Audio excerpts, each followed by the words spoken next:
4장 8절에서 12절까지 한 절씩 교독하겠습니다.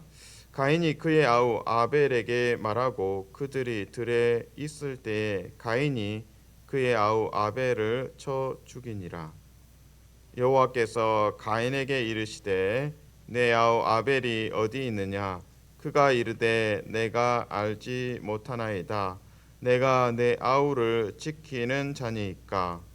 이르시되 너가 무엇을 하였느냐? 내 아우의 핏소리가 땅에서부터 내게 호소하느니라.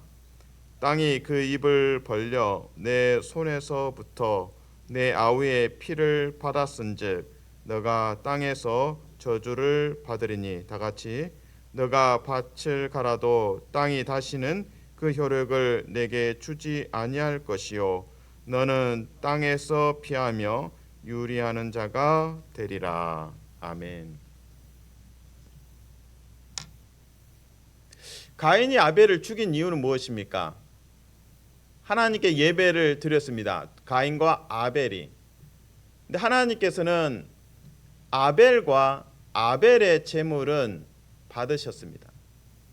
그러나 가인과 가인의 아벨의 제사는 하나님께서 받지 않으셨습니다. 그래서 가인이 분노를 합니다. 여기에서 집중하고 주목해야 될 것은 제물에 초점이 있다기보다는 사실은 그의 삶입니다.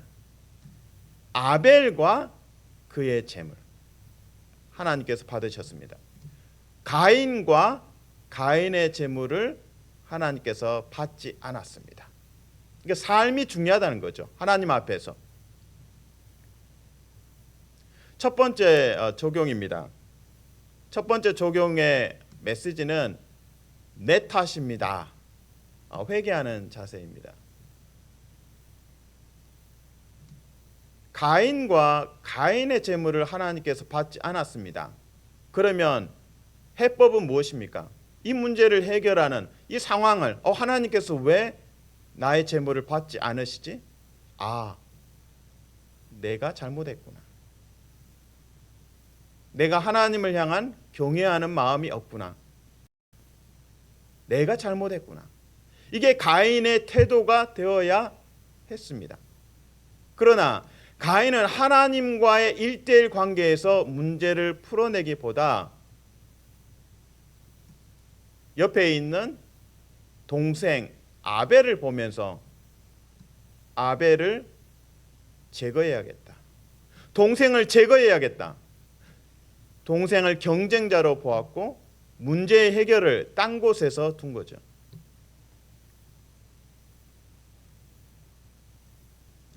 하나님 앞에서 가인이 내 탓입니다. 내가 죄를 지었습니다. 내가 회개합니다. 하나님 용서해 주세요. 하나님 이제는 제가 제 삶과 제 재물을 하나님을 경외함으로 준비하겠습니다. 다음번에는 달라지겠습니다. 이것이 가인이 취해야 하고 또 우리가 취해야 할 해법입니다. 그러나 가인은 문제 해결을 제대로 하지 않고 아벨을 동생을 죽임으로써 그 문제를 해결하려고 시도했습니다. 헛된 시도죠. 이 4장의 비극 속에서 우리는 3장을 다시 보게 됩니다. 하나님께서 아담을 부르십니다. 선악과를 따먹고 난 이후입니다. 그때 아담과 하나님의 대화 속에서 아담은 계속적으로 책임 전가를 합니다. 제 잘못입니다가 아니라 여자 때문입니다. 또 그 여자는 뱀 때문입니다. 3장의 책임 전가의 그 모습이 4장에 다시 재현되는 모습을 발견합니다. 우리에게 적용해 봅니다. 많은 경우 우리는 자신에게 관대합니다. 자신에게 관대하고 타인에게는 날카롭고 비판적입니다. 그러다 보니 모든 상황 속에서 자기 중심적으로 판단합니다. 그리고 어떤 상황이 되면 너 탓이라고 손가락질하기 참 바쁩니다. 오늘 말씀을 통해서 하나님 내 탓입니다. 내 탓입니다. 세상의 관점에 봤을 때는 당신은 아무 책임도 없어요. 당신 잘못한 거 없어요. 예수님의 십자가를 보면 예수님은 죄 없이 십자가를 치신 겁니다. 예수님께서 십자가를 지실 아무 이유가 없습니다. 은혜는 이렇게 우리에게 전달되고 있습니다. 예수님께서 성부 하나님의 마음을 알기 때문에 십자가를 선택하셨고 죄 없이 선택하셨고 그래서 우리가 구원의 자리에 와 있습니다. 복음은 계속적으로 이 사람 때문입니다. 저 사람 때문입니다가 아니라 내 탓입니다.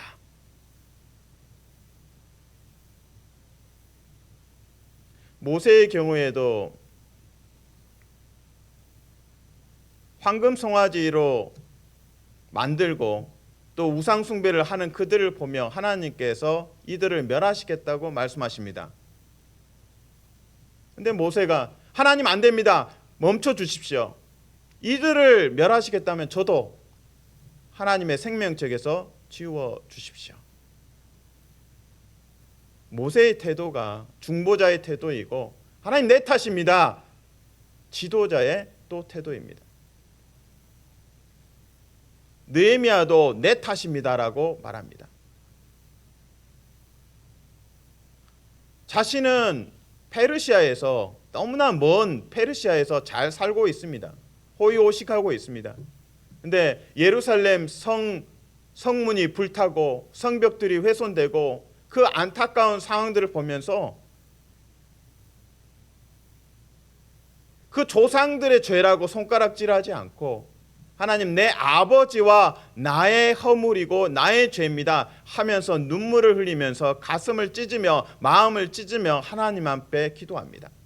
그리고 그 기도는 자신의 그 고위직을 술관원의 고위직을 내려놓고 예루살렘으로 파송을 받아서 그곳에서 성벽을 재건하고 언약 공동체를 재건하는 사명을 감당합니다. 이처럼 느헤미야의 경우에 보면 하나님의 사람, 쓰임을 받는 사람의 조건은 내 탓입니다 라고 말할 수 있는 사람이 필요합니다. 저 사람 탓입니다. 이 사람 탓입니다. 손가락질하고 비난하고 비판하는 것은 모든 세상 사람들이 다 하는 겁니다. 그러나 그리스도인은 예수 그리스도를 따라서 내 탓입니다. 제가 잘못했습니다.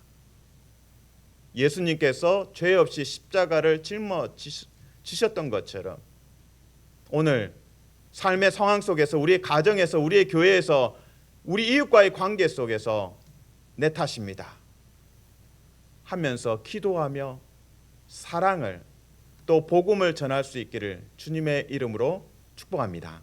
아멘. 첫 번째 적용은 내 탓입니다라는 그 회개의 자세입니다. 두 번째 적용입니다. 두 번째 적용은 하나님의 음성, 너가 어디 있느냐? 너가 어디 있느냐? 그 질문에 대해서 우리가 답을 해야 됩니다. 하나님, 제가 말씀 안에 있는지 말씀 밖에 있는지 기차에 비유한다면 하나님, 내가 기차 그 궤도 위에 있는지 아니면 궤도 밖에 탈선을 했는지 그것을 점검할 필요가 있습니다. 기차는 기차 궤도 위에 있을 때 가장 빠르고 안전합니다. 근데 그 궤도를 벗어나기만 하면 자유로운 것이 아니라 그냥 곤두박질 치고 대형 사고로 이어집니다. 많은 사람들이 다치고 죽을 수 있습니다. 창세기 3장에서 아담과 하와의 범죄 이후에 하나님께서 아담을 부르십니다. 그 첫 번째 질문은 너가 어디 있느냐? 하나님께서 아담의 숨어 있는 것을 모르시겠습니까? 너가 말씀의 순종의 궤도 위에 있느냐, 아니면 불순종으로 그 말씀의 언약 궤도 밖에 있느냐라고 질문하십니다. 오늘 창세기 4장에서는 가인에게 질문하십니다. 너의 동생이 어디 있느냐? 하나님은 아시죠? 가인이 동생을 죽였다는 것 너무나 잘 알고 있습니다. 그러나 하나님은 질문하십니다. 너의 동생이 어디 있느냐? 그 질문을 통해서 하나님은 이렇게 질문하시는 것 같습니다. 가인아, 너가 어디 있느냐? 하나님의 말씀의 궤도 위에 있느냐? 순종의 삶의 궤도 위에 있느냐? 아니면 불순종으로 궤도 밖에 있느냐? 탈선에 있느냐? 라고 질문하십니다. 우리는 말씀 밖에서는 존재할 수 없는 존재입니다. 그래서 예수님께서는 포도나무와 가지로 예수님과 성도의 관계를 말씀하십니다. 그 말씀에 붙어 있어야만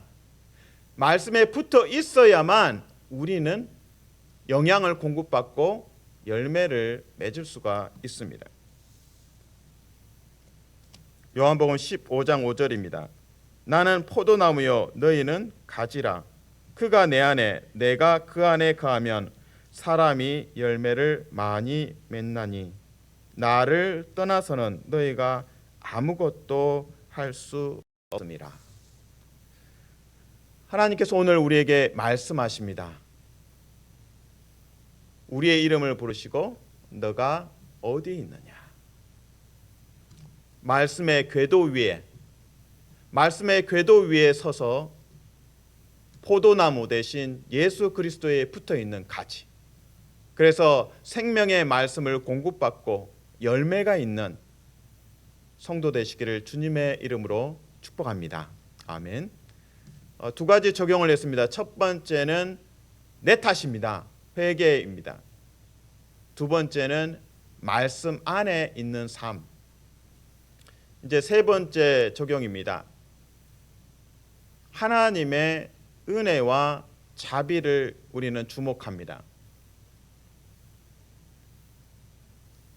가인이 하나님과의 대화를 이어가면서 가인이 오히려 큰 소리를 칩니다.